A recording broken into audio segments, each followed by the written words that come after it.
আমাদের ছোটবেলায় উপকরণের এত বাহুল্য ছিল না, খাবার আইটেমের এত ভ্যারাইটি ছিল না।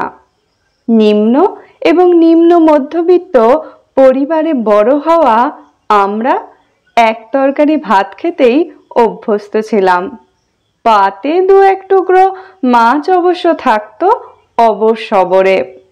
একটা ডিম 4 টুকরো করে চাঁদের ফালির মতো পড়তো 10 দিনে হয়তো একবার।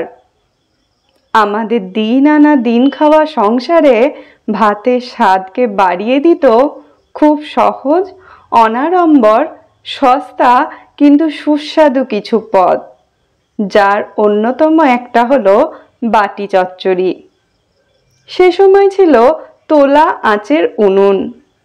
রাতে ভাতে ভাত নেমে যাওয়ার পর গুল বা কয়লার আগুনে অল্প যেটুকু ঢিমে আঁচ থাকতো, তাতে ছোট্ট একটা সিলভারের বাটিতে সরু ফালি ফালি করে কাটা একটা আলু, ঝিরঝিরি করে কাটা ছোট সাইজের একটা পেঁয়াজ, পরিমাণ মতো জল, নুন, হলুদ আর চেরা কাঁচা লঙ্কা দিয়ে মা বসিয়ে দিত।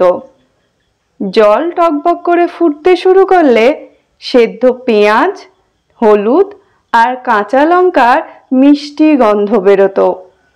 বেশ মাখা মাখা হয়ে এলে শেষে সামান্য কাঁচা সর্ষের তেল ছড়িয়ে দিয়ে গরম গরম পাতে পড়তো এই স্বর্গীয় স্বাদের পদটি। সম্ভবত সর্ষের তেল বাঁচাতেই এই পদটি প্রায় রাতেই আমাদের বাড়িতে হতো।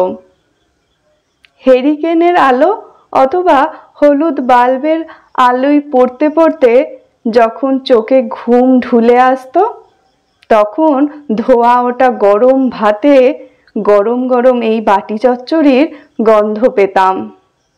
ঘুম চোখেই এক থালা ভাত নিমেষে কিভাবে যেন উধাও হয়ে যেত।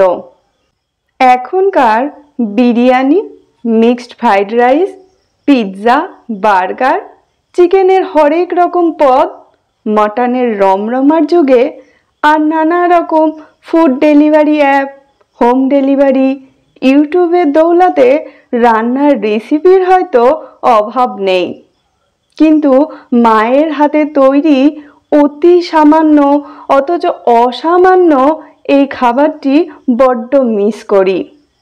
নিজে রান্না করলেও সেই ঝুলকালি মাখা হেরিকেন থেকে কেরোসিনের গন্ধ, হলুদ বাল্বের মৃদু আলো, তোলা আঁচের উনুন সম্বলিত মায়ের হাতে সেই প্রসাদটা পাই কই। মুখের মতো রান্না না হলে হুলস্থুল বাঁধানো বর্তমান প্রজন্ম সে যুগের বাটি চচ্চড়ির স্বর্গীয় স্বাদ জানতেই পারল না।